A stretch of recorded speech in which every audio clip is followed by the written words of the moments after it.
Israel under huge pressure to try and avoid an attack on Iran over its nuclear ambitions. Meantime, Tehran says that its nuclear course will not change despite new sanctions. Joining us live right now from Jerusalem is our chief international correspondent, Michelle Caruso-Cabrera. Michelle?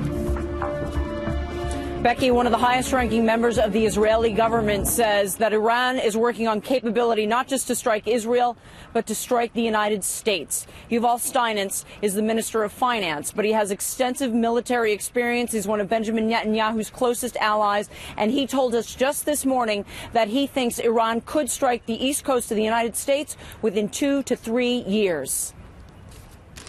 But they are working now and invest a lot of billions of dollars in order to develop intercontinental ballistic missiles. And we estimate that in 2 to 3 years they will have the first intercontinental ballistic missiles that can reach the east coast of America. So their aim is clearly not only to be able to threaten Israel and the Middle East, but to put a direct nuclear ballistic threat to Europe and to the United States of America.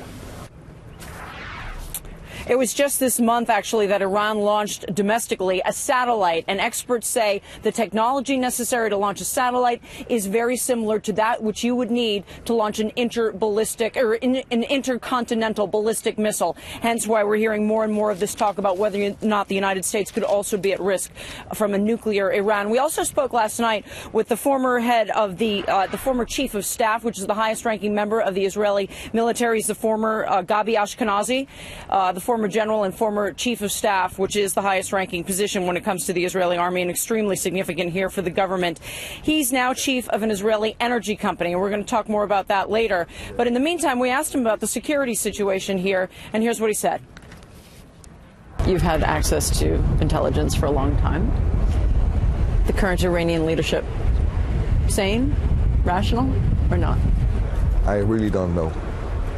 But I do know that we cannot trust a regime that, regularly call for the elimination and destruction of Israel.